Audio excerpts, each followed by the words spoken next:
Today we are going to talk about the Goonery of the week, Bears recap, MLB is done, and the NBA Finals looking like a gentleman's sweep. I'm Uncle Adam. With me is the Inn Keeper and Brandon Cauley. This is the Goonery. What's going on? Not much. Kind of ready to get the finals over with. It's kind of looked like a foregone conclusion was going to win. So, I was a little scared at first. I thought it was going to get tied 2-2 because Butler was going off, but I'm glad LeBron and AD stepped up. Oh, man. Quiet bunch today. Got to get this party going. Got a little clam out here. I'm just living the dream over here. White Sox eliminated from the postseason. The Bears looking like the Chicago Bears, and just the combination of everything going on in the world with school. It's been a great week. Yeah, great week. Let's jump into the Goonery of the week, and then obviously we've touched on all the other sad news in sports. Brandon, who's your Goonery of the week? My Gooner of the week should probably be every week. And no, not the thought, because I think I said that last week, but I'm going to touch on the New York Jets. Now, they lost again, to no one's surprise, obviously, but they had 6 personal fouls, and probably the most egregious of them all was at the end of the game, they decided they wanted to crack Brett Rippon for whatever reason that they have. Now, if this isn't indicative of how they feel about Adam Gase and trying to save his job, then I don't know what is. Because did they play better? Of course, but anything for the Jets that's scoring over 20 points is going to be looked at as, yeah, they played pretty good. But now it just looks like they have an extremely undisciplined team, and it's crazy. I'm talking about the personal fouls, but I'm not even talking about when Sam Darnold got his shoulder messed up and got put back into the game, and looks like that Adam Gase was trying to save his job by putting his franchise quarterback back into the game and trying to save or salvage whatever was going on. So the Jets are a disaster. They need to start one of those campaigns or GoFundMe's, whatever, to get Adam Gase out as head coach, whatever they got to do, because right now the Jets are a disaster. And this is not me picking on the Jets, because obviously the Giants are in the same town as them. So right now, New York football teams or New Jersey teams, they look bad right now. Yeah, the end of that game with all those penalties kind of reminded me, and when you play your buddy in video games and you're kind of kicking their ass and they're kind of a little sore loser about it, and start. Or they hit every batter that comes up the bat. Yeah, or the equivalent of throwing a ball at a batter. Yeah, and can we just someone please get Sam Darnold out of New York, or get him some weapons other than Jamison Crowder and a washed Le'Veon Bell? It's unreal at this point, the disrespect that Sam Darnold gets across the league. Obviously, same draft classes. Is he good? Josh Allen, Baker Mayfield.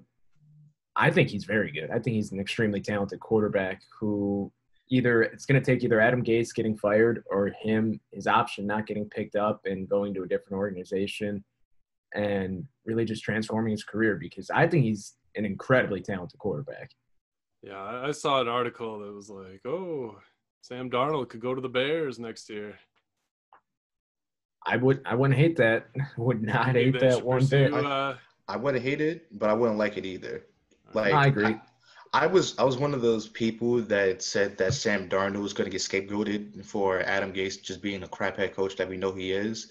But at the same token, I guess it's like a product of the weapons he has around him. He does make silly mistakes sometimes, and this is going back to when he was at USC in his final season, because the mistakes were very, very glaring. And he was coming off a season where he had a crazy comeback win on Penn State, and he had all the expectations. It reminded you of Matt Barkley when he came back for his last season. He didn't play that well. He didn't get drafted that high. So now I don't know where Darnold's going to stand, but I do see, if the season continues on this trend, that he probably will get traded, because this is not Joe Douglas' pick. People got to remember that. This may not be his quarterback. And for whoever head coach is coming in, because I think it's a foregone conclusion that Gase is going to get fired, I think that we'll see a new quarterback on the center for the Jets. Yeah, it'll be interesting too, because the Jets and the Giants are like the 2 worst teams in football right now, and they could be tanking for tanking for Trevor. Excuse me. There's some very depressed group chats I have going on because I live in New Jersey. So, I have Jets and Giants fans, and let's just say they just want the season to get canceled at this point because of COVID. Yeah, well, at this rate, it'll look like the Jets might find a new QB, and Sam Darnold's just going to have to find a new home. Ben, who is your Goonery of the Week? My Goonery of the Week goes out to the Houston Texans as an organization as a whole. Obviously, as they moved to 4-0, they fired head coach and general manager, football emperor, Bill O'Brien. And, I mean, this comes after they traded away potentially the best wide receiver in all of football for David Johnson, who has been washed since 2016, and a second-round pick. They're 0-4, just the epitome of a franchise, poverty franchise, who they're stuck in mediocrity right now. I mean, they have Romeo Crennel as their interim head coach, and do I know honestly what I think is going to end up happening in Houston? I would not be surprised if we see another branch from the Bill Belichick coaching tree ending up as the next head coach down there with Josh McDaniels in Houston next year, and then seeing Bill O'Brien slide right back in to the offensive coordinator role in New England. Ooh. That's some good. That's right interesting. Well, I didn't even think about that. I mean, it would not surprise me in the slightest. And I know everyone likes to make jokes about how bad the Bill Belichick coaching tree is, but Bill O'Brien is the epitome of a Bill Belichick assistant. He's great in the coordinator role, but you give him a little bit of power, he has no idea what he's doing. He's that guy who just kind of fucks around and ends up in a management position and does not deserve it in the slightest. And you saw what happened. I don't know, but I feel bad for Deshaun Watson more than anyone.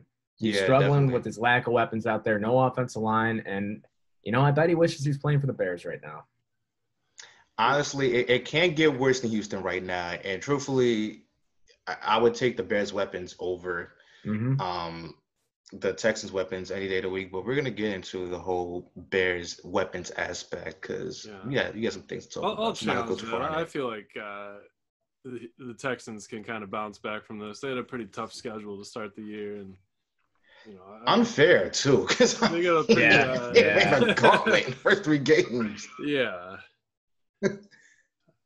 Who they play? They played the Chiefs, right? They played Kansas City to open the year. Yeah, it's been a rough go for them, and I mean, who knows what they're gonna. I mean, Romeo Crennel, boring. I mean, you know what you're gonna get out of him. Another Bill Belichick coaching tree member, so I guess things really aren't going to change that much. Yeah, we'll see. Definitely off-season trade.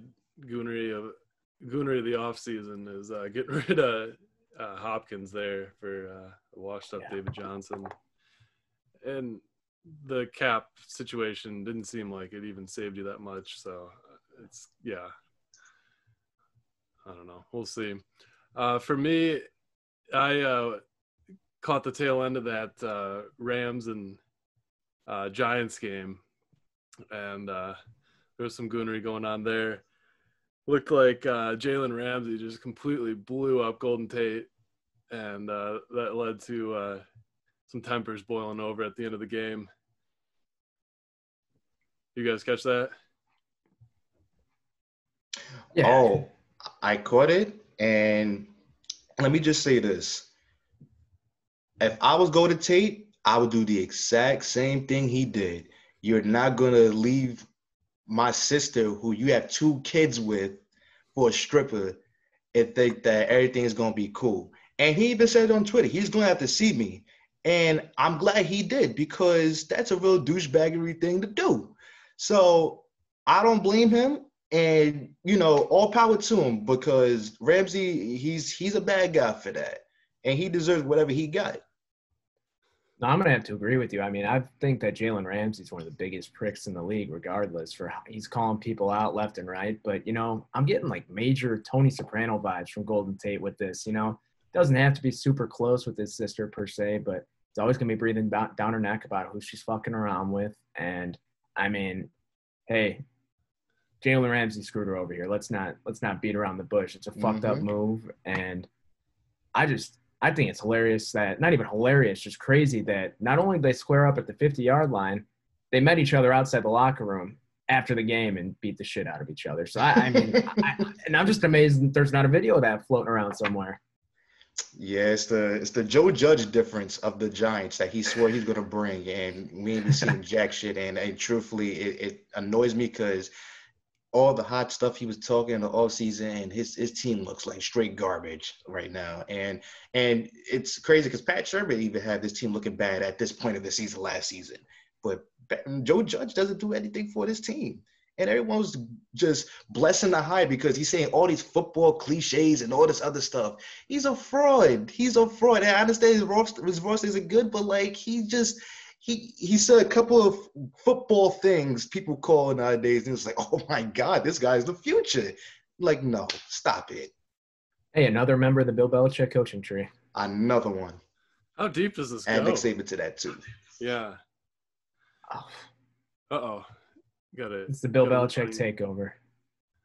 Okay. All right, moving on. So we all saw the Bears game, and wow, that sucks. Yeah, and I think it's officially pretty evident that the problem is not the quarterback play, and that it is the man behind the madness, Matt Nagy. I mean, his stubbornness is off the charts, and I'm just sick and tired of his coach speech you hear after every game about how he needs to change what they're doing on the field. And instead of bitching about it, how about you do it and start by sitting Anthony Miller on the bench and not throwing the ball 42 times and running the ball 16? You know, you would think that during the weekly preparations and all this other stuff, you would think that the level of competition that got y'all to 3-0 in the first place wasn't as good as the Indianapolis Colts. So the big problem of this game was that Nagy believed that his offensive line could beat the Colts defensive line. Not going to happen. They've been beating everybody this season. So you need to game plan around that. You had to have something different. And I think, Ben, you hit the nail on the head. It's the same stuff every week. They are creatures of habit. They think everything is going to work. They get the same thing's going to work on everybody. It can't be that way.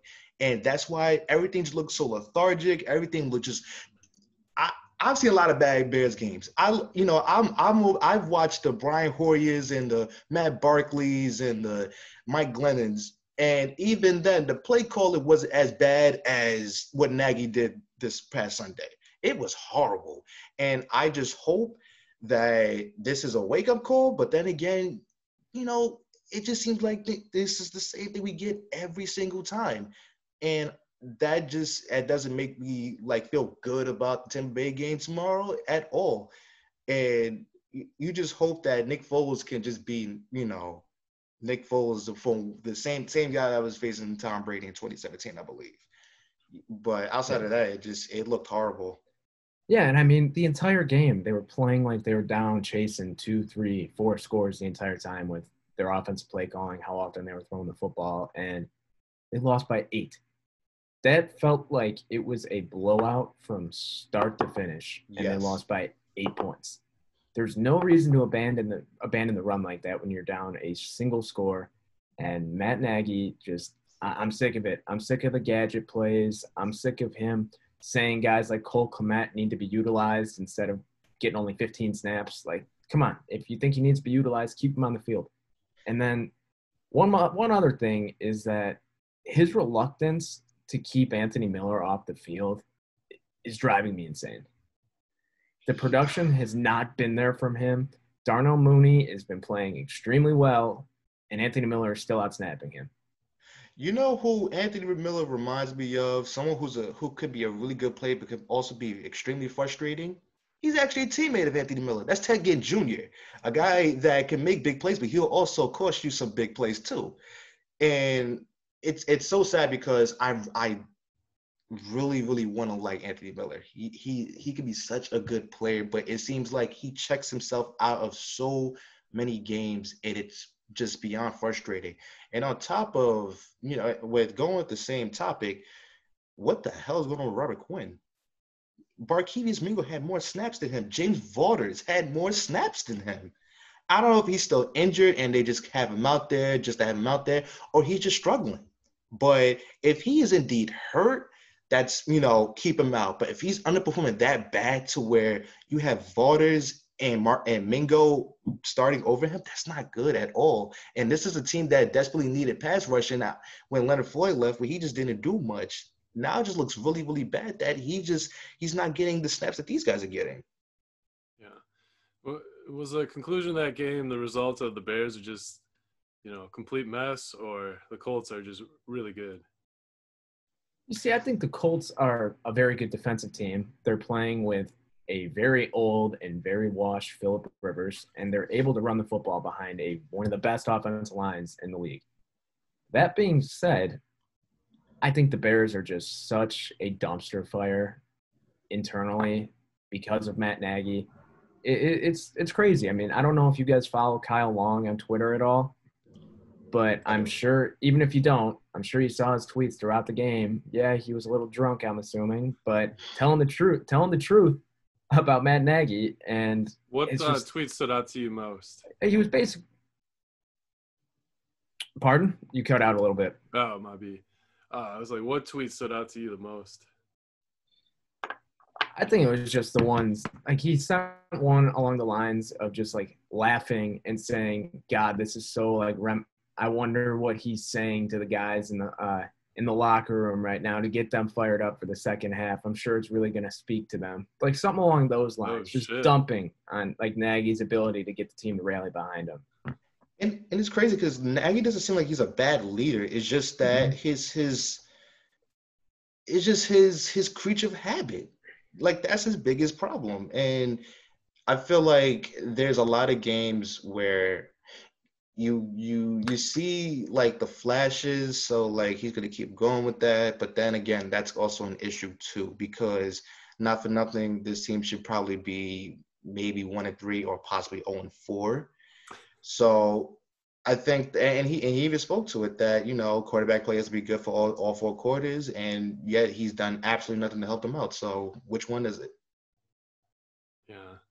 So and I think the thing that irritates me the most about Nagy too is just like it's almost like he tries too hard to impress people with his football knowledge. I mean, you saw during the draft process during the draft, I should say, when he had his the old play sheets lined up on the walls of his building of his room where he was drafting. That's a try hard move. I mean, I didn't get that move for one.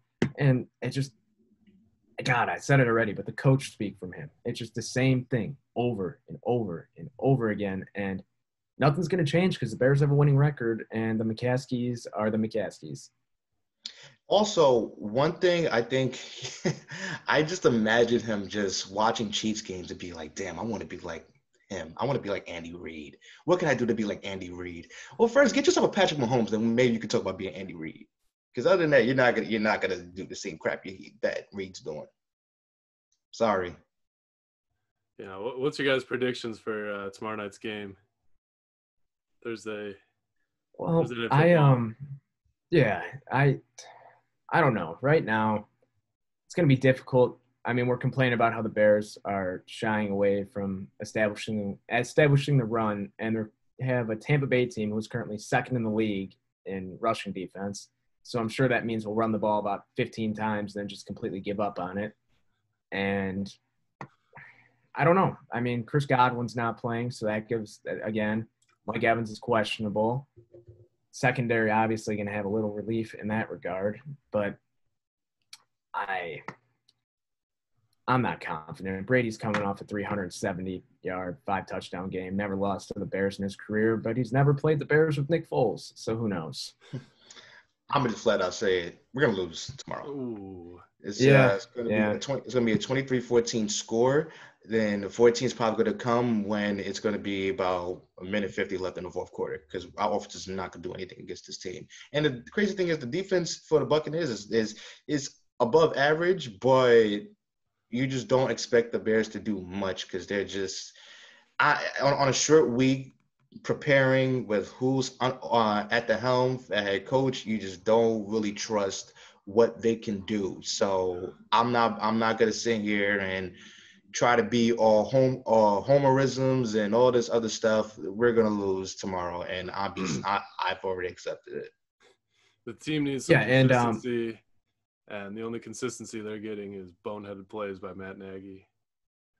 Yep, and with the spread being Bears plus 3.5 right now, 81% of the money is on, or the bets is on the Bucs, but 89% of the money is on the Bears. So hey, maybe the Sharps know something that we don't, and they'll pull something out of their ass. Who knows?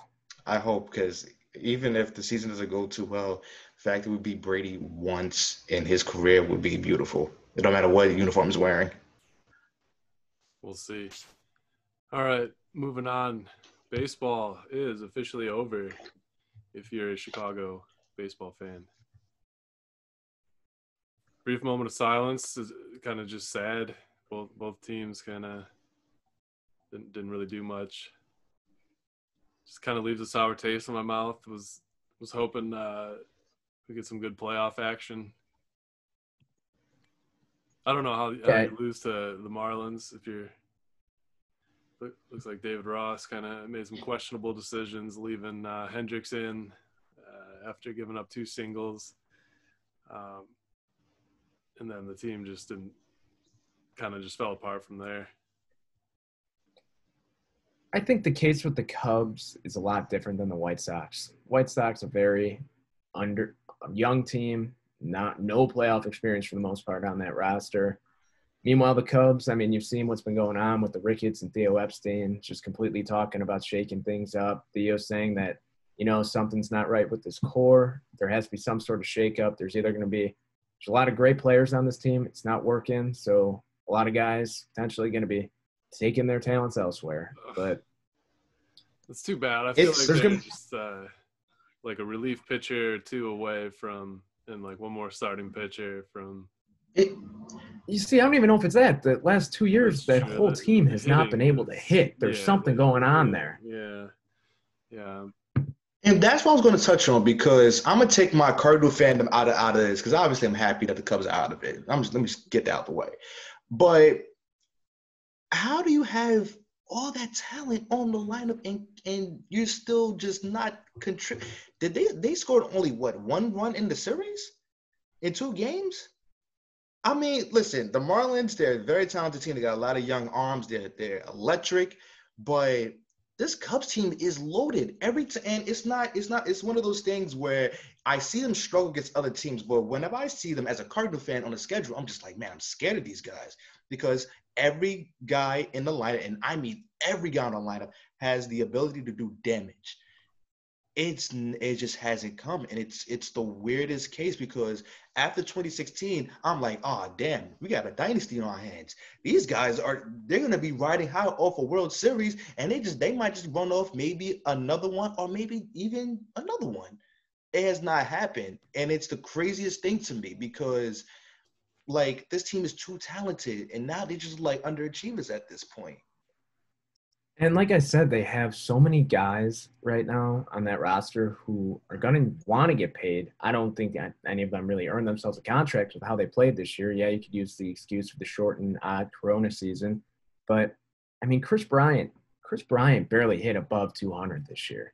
He had, I think, like less than 15 RBIs on the year. That's just – you can't have that out of a former MVP, and that's a guy who's a Scott Boras client, and he's going to be wanting that $200-300 million contract, and the Cubs aren't going to be able to do that. And I will be ecstatic when he's playing right field for the Chicago White Sox. Right field. Hey, if he wants to apologize for his St. Louis is boring comment, I'll take him. Why not? But yeah. It's crazy, because I remember when he debuted, MLB's Instagram was just all over it, like to the point where I had to unfollow them, because it's like he's not Barry Bonds pre-steroids, but he's not Barry Bonds, he's not Giancarlo Stanton as one of these guys, next big slugger. Like he's a prospect. Let's relax. And turns out he was pretty good for the time being, but issues with his health over the last couple of years. Yeah, I think it has a lot to do with it, because I don't know, something, even watching him, something seems off about him. I don't know what it is. I know he's had a slew of injuries, but I just don't know what it is. Like, is it mechanical or is it mental? Like, which one is it? I don't know. I Yeah, think and it like should you were be talking about that. Oh, go ahead. I was just gonna say you're talking about it being a potential injury issue, just not being right. My aunt, who's a massive Cub fan, she puts this all back on when he got hit in the face and says he has not been the same player since he was hit by a pitch in the face. So Jason Hayward, And basically. yeah, exactly. So It could be. I don't know. It's just a Who theory, said that? Your obviously. grandma? Not my aunt. She's a your huge aunt. Cub fan. Yeah, watches every game. We got aunts. Okay. Can I have my eulogy for my Cardinals real quick? Sure. I obviously did not expect them to win the World Series. I did predict them to beat the Padres in the series. And truthfully, I should expected the Padres to make a comeback like they did on us in game 2, but I did expect that because we was owning them until I forget it was the 6th, 7th inning. And then everything just like fell apart. I don't know what the hell happened, but all I'm going to say is this. If that outfield is not revamped and I still see the same names out there, Harrison Bader or I like Dylan Carlson. I'm not going to get on him. Dexter Fowler is washed now, and I like him as a guy, but he's washed. There has to be more from that lineup. I mean, get George Springer as somebody. There needs to be some pop in that lineup, or else this team is just going to, just fall behind the Reds because the Reds are going to ascend from all of this that's been happening. So right now, I could see it. It's going to be, we made the playoffs. We don't think improvements need to be made. COVID showing the season, so we didn't know how the season was going to go and everything's affecting the players. I don't want to hear that shit. I don't. I've heard it too much. I'm not buying it no longer. This team needs upgrades, okay? Because I mean, this is not 2011 where you won with Albert Pujols, Matt Holliday, and Les Berkman. You're expecting to win a World Series with Paul Goldschmidt, Matt Carpenter, who's forgot how to hit, Paul DeYoung, who forgot how to hit, and the outfield who's just a bunch of spring chickens. Yeah. So that's my eulogy. I'm upset. I was very upset about it. I was very hurt because that comeback was just very, very just frustrating because they just seemed like they just hit and hit and hit. It's like they put a freaking cheat code on. So yeah. Yeah, and like you see, I'm kind of the opposite with my White Sox, Brandon. I really didn't have high expectations for them coming into the season. Well, I was hoping they're going to fight for that second wild card spot, and they ended up having the 5th record in baseball as an extremely, extremely young team with loads of talent. This was their 2015 equivalent for the Chicago Cubs, and I think this offseason, they're going to be pretty active. But if I had to guess, I think they're going to end up with a guy like Marcus Stroman, who fits what they need in that rotation. He's a pitcher who gets a lot of ground balls, and in that ballpark, that's never a bad thing. And I think after about what feels like forever, they're going to finally end up with Jock Peterson in right field, just do a platoon with him and Adam Engel. And White Sox fans, the consensus was, I don't think anyone was really mad or disappointed, just kind of upset to see a fun season end in the first round of the playoffs. Happy they got there. And within a week, the White Sox Twitter is a very fickle bunch. We are now focused on allegations of Yohan Moncada fucking around with girls fresh out of high school, hanging out at bars in Northwest Indiana. So it's, and oh, no. Fresh out of high school. So obviously they're of age, but still a bad optic. Come on, man. Come on, still man. A bad optic. You're a 25-year-old superstar making millions and one of the most talented players in baseball. And apparently, and if you look at his day game splits from this year, they were much worse than his night game shifts. And everyone all year was kind of like, oh, it's because he had corona. His body's not right. Well, maybe it's because he's out till 3, 4 a.m. drinking. So, that's a good observation there. Yeah. We'll see what happens. Yeah, man, that's crazy. I did not hear about that. Yeah, living it up in his 20s.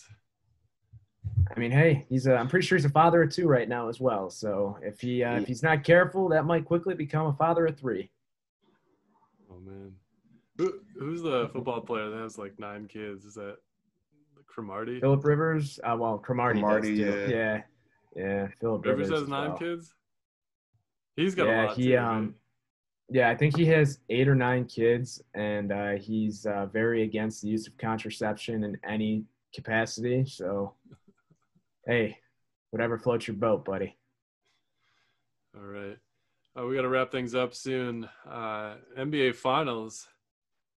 Oh, man, I was a believer after Game 3. But it's looking like you guys predicted it correctly. It's going to be a gentleman's sweep, and I think the series is over. Ooh. I was scared. I'm not going to lie. I was very, very scared. But you cannot be too scared when you have the second greatest player ever. Yes, I said second. And Anthony Davis on your team. And then you had the contributions of KCP. Of all people, guy that people said that when he had the ankle bracelet on that, we want him back in jail because he's so bad. Like the jokes for KCP were terrible, but he came through. And you know what? It writes the story better. So good for him. I'm glad he's coming through when it matters the most. He's been accepted into Lakers lore. And, I'm happy about it. I'm really, really happy about that. But I will say, in terms of the Heat, I'm sad for Jimmy Butler because he's one of my favorite players in the league next to Kawhi Leonard. And you just love his attitude and what he brings to the team. And, it's unfortunate, but I feel like this will not be the last you'll see of Jimmy Butler in a position like this. He's a great leader, and he has a lot of good pieces around him, too. So this is only the beginning for the Heat. Is he going to I stay there agree. in Miami? Jimmy's got 3 more years left. He's got 3 more years. I believe. Right? Yeah, I believe 3 more. Yeah. I mean, they have a lot of young talents. Got to mention I'm excited Hero. to keep watching them. Yeah, Tyler Hero is. I hate Tyler Hero. I despise Tyler Hero with every ounce of my existence. How old is he, like 19 or 20? He's my age. That part, he's 20. That's part of the reason why I despise him. Because he looks so composed. Offense. I said in my my can't miss prop bet of the day blog yesterday that we're just on such different paths in life right now. He's the first player born in the 2000s to be playing in the NBA Finals, and I like grimace and struggle internally when I spend $12 on a case of beer at school. So that's the different spot we're at in life right now. Oh my God, plays for 2000 playing in the NBA Finals. I'm old, man. Jesus. He's probably wishing he could. Oh man. Yeah, he was beer himself though. Oh yeah, I mean he was born in January of 2000. I looked it up yesterday. Yeah. Oh man. But I will say, there's no denying his talent. But SportsCenter tweeted out a video of him from his days at Kentucky, of him making 3-point shots, so the team didn't have to run sprints, and they're calling him Baby Goat. And I want the hype to stop just a little bit. Calling him the Baby Goat feels a little premature. Yeah, I can understand that. Yeah, no denying his talent though. Obviously, the Heat, very bright future. Eric Spoelstra, I think this playoff as a whole kind of shows just how underrated and underappreciated of a basketball mind he really is. So nothing but respect to the Heat, and I just can't wait for the rumors of Giannis to Miami to kind of amplify. Oh. Yeah. Not going to happen, but you see it on Twitter all the time, Heat fans just throwing the graphic of the Photoshop of Giannis in the Heat jerseys. And, hey, it's going to be a very, very I don't even know the word. I'm drawing a blank here, but it's going to be high on a lot of very high on a lot of free agents lists. We'll see. All right, that's all for today. Goonery is up, going to be on iTunes now and Spotify, where you listen to all your podcasts. So don't forget to subscribe, leave a 5-star review, tell your friends, all that good stuff. Till next time.